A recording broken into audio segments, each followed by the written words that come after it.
సావిత్రి పూజ. నారద, అలాగే చెబుతాను ఆలకించు. వేదజనని సావిత్రిని ముమ్మొదటగా బ్రహ్మదేవుడు ఆరాధించాడు.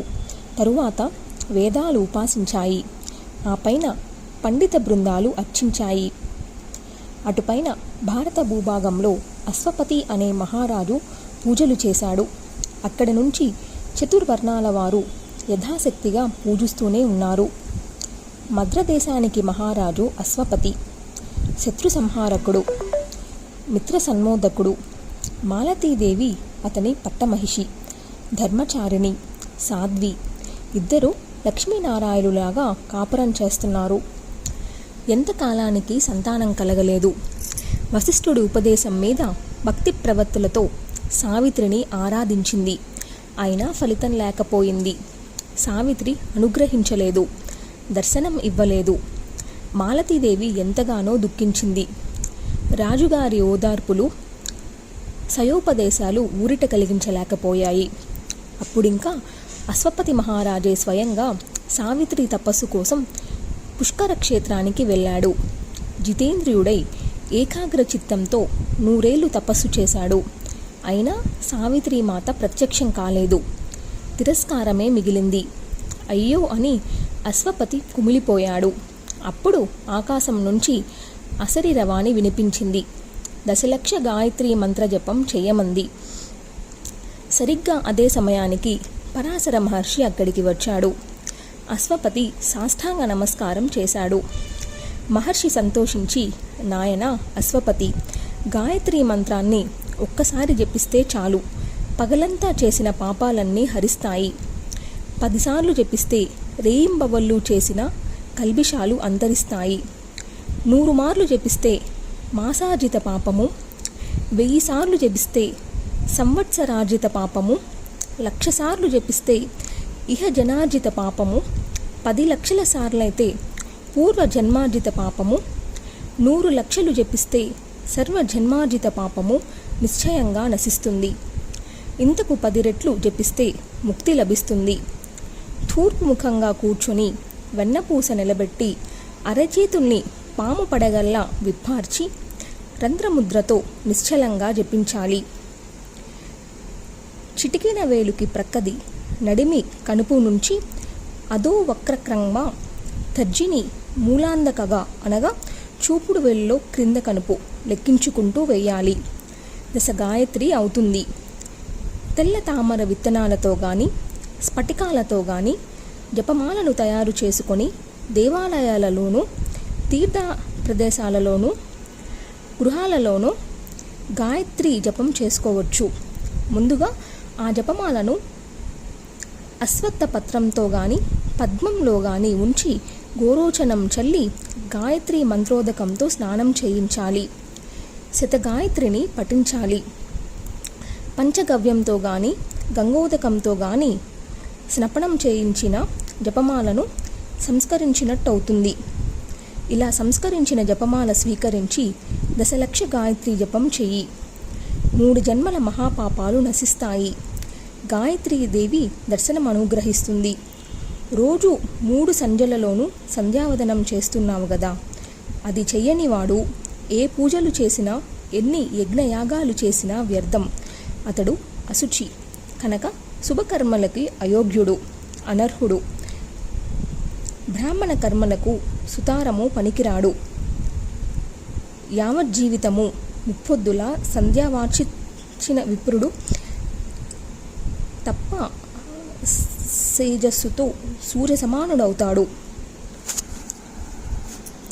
సంధ్యావదన పరిపూతుడైన బ్రాహ్మణుడు పాదధూళితో భూదేవి పవిత్రురాలవుతుంది. అతని స్పర్శతో నదీ జలాలు పావనమవుతాయి. గరుత్మంతుణ్ణి చూసిన పాములాగా పాపాలు పారిపోతాయి. సంధ్యావందనం చేయని వాడు అందించే పిండ తర్పణాలు పితృదేవతలు స్వీకరించరు. పూజా నైవేద్యాలను దేవతలు అంగీకరించరు. అటువంటి విప్రుడు విషం లేదన్న మాటే గాని పాములాంటి వాడు. విష్ణుమంత్ర విహీనుడు, త్రిసంధ్యారహితుడు, శ్రీహరి ప్రసాదం తిరస్కరించినవాడు. వృషవాహకుడు, కన్యా విక్రయ, భగవన్నామ విక్రయ, ఋతుస్నాథాన్న భూజి, భగజీవ, వ్యార్ధుషికుడు, విద్యా విక్రయి, సూర్యోదయ సమయంలో నిద్రపోయేవాడు, చేపలు తినేవాడు. ఈ విప్రులందరూ మానవ రూపంలో ఉన్న విషహీన సర్పాలే. అందుచేత ఓ అశ్వపతి, ముందుగా నువ్వు గాయత్రిని ఉపాసించు, ఆ తరువాత సావిత్రిని ధ్యానించు, ఫలిస్తుంది అని ఉపదేశించి పరాశరుడు సెలవు తీసుకున్నాడు. పరాశరుడు చెప్పిన సావిత్రి పూజ విధానం ఏమిటంటే, జ్యేష్ఠమాసంలో కృష్ణపక్షం త్రయోదశి నాడు శుభముహూర్తాన తలంటు పోసుకొని సావిత్రి వ్రతం ఆరంభించాలి. చతుర్దశి నాడు వ్రతం ముగించాలి. ఇలా 14 సంవత్సరాలు చేయాలి. 14 రకాల ఫలాలు, 14 నైవేద్యాలు సమర్పించాలి. ధూపదీపాలు, నూతన వస్త్ర యజ్ఞోపవీతాలు, యథావిధిగా షోడశోపచారాలు నిర్వహించాలి. ఫలశాఖ సమన్వితంగా మంగళ కలశం స్థాపించాలి. గణేశ, దినేశ, వహ్ని, విష్ణు, శివాదేవతలను ఆరాధించాలి. అందరినీ మంగళ కలశంలోకి ఆవాహన చేయాలి. మధ్యాహ్న కాలంలో చేయవలసిన సావిత్రి ధ్యానము, స్తోత్రము యథాతథంగా ఉపదేశిస్తున్నాను, గ్రహించు. బ్రహ్మ తేజస్సుతో తప్తకాంచన వర్ణంలో గ్రీష్మ మధ్యాహ్న మార్తాండ సహస్ర సన్నిభంగా ప్రకాశించే సావిత్రి మాతకు నమస్కారం. చిరునవ్వులు చిందించే ముఖంతో ప్రసన్నంగా కనిపించే భక్తానుగ్రహ కాతరకు వందనాలు. రత్నభూషణాభూషితయై వహ్ని శుద్ధాంశకు ధారిణి అయిన బ్రహ్మపత్నికి నతులు. ముక్తిప్రద, సుఖప్రద, శాంతస్వరూప, సర్వసంవత్సరూప, సర్వసంప్రత్రదాయిని, వేదశాస్త్ర రూపిణి, వేదాధిష్టాన దేవత, వేద బీజస్వరూప అయిన వేదమాతకు సాష్టాంగాలు. ఇలా ధ్యానించి నైవేద్యం సమర్పించి నెత్తిమీద చెయ్యి ఆనించుకొని మళ్ళీ ధ్యానించాలి. మంగళ కలశంలోకి భక్తిగా సావిత్రిని ఆవాహన చేయాలి. వేదోక్త మంత్రపూర్వకంగా షోడశోపచారాలు అందించి సాష్టాంగపడాలి. దారు నిర్మితంగాని, హేమ నిర్మితంగాని ఆసనం సమర్పించాలి. పూజాంగంగా పరిశుభ్రమైన తీర్థోదకాన్ని పాద్యమివ్వాలి. గరికపోచలతో కలిపి శంఖజలాన్ని ఆర్జ్యంగా అందించాలి. సుగంధ జలాలతో స్నానోపచారం చేయాలి. సర్వమంగళప్రదము, పరిమళబంధరము అయిన ధూపాన్ని, అంధకారనాశకము, జగద్దర్శకము అయిన దీపాన్ని చూపించాలి. రుచికరము, ప్రీతికరము, తుష్టి పుష్టి వర్ధకము క్షుణ్ణివారముకు నైవేద్యం పెట్టాలి. కస్తూరి కర్పూర సమ్మిశ్రితంగా తాంబూలమివ్వాలి. దాహం తీరేందుకు జగజ్జీవని కారణమైన శీతోదకాన్ని అందించాలి. అందాన్ని పెంచేది, సభలో శోభను చేకూర్చేది పట్టు వస్త్రాన్ని సమర్పించాలి. రత్నాలు పొదిగిన సువర్ణాభరణాన్ని కానుక పెట్టాలి.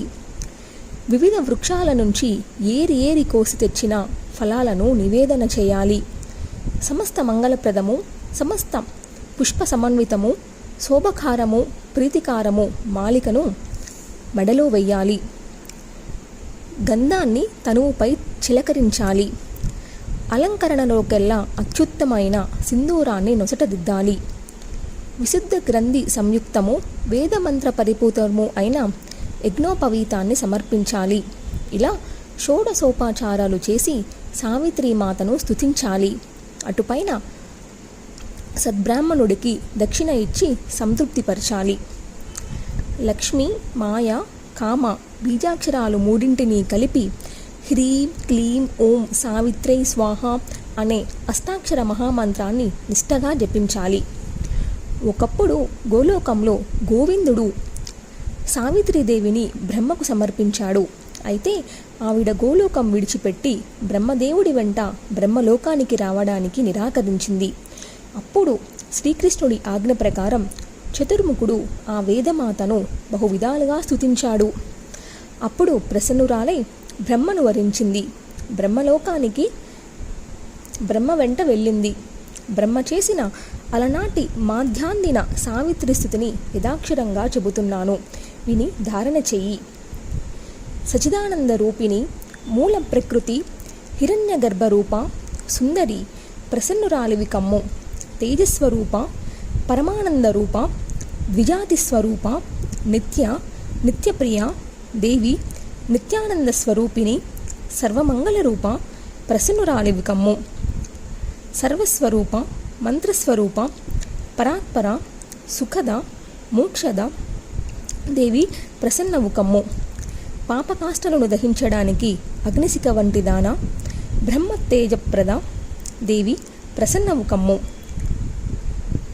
మనోవాకాయ కర్మలతో మానవుడు చేసే సమస్త ధూరితాలు నీ నామస్మరణ మాత్రం చేత భస్మమైపోతాయి.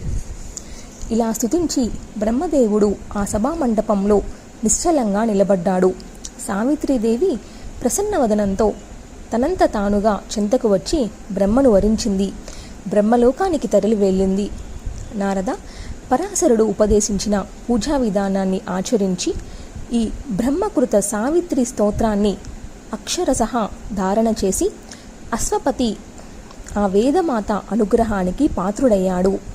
సావిత్రీదేవి ప్రత్యక్షమై కోరకనే వరం ప్రసాదించింది. ఆ స్థవరాజ్యాన్ని సంధ్యావదనం తరువాత నిత్యము పఠించే విప్రుడు చతుర్వేదాధ్యాయైన ఫలాన్ని పొందుతాడు.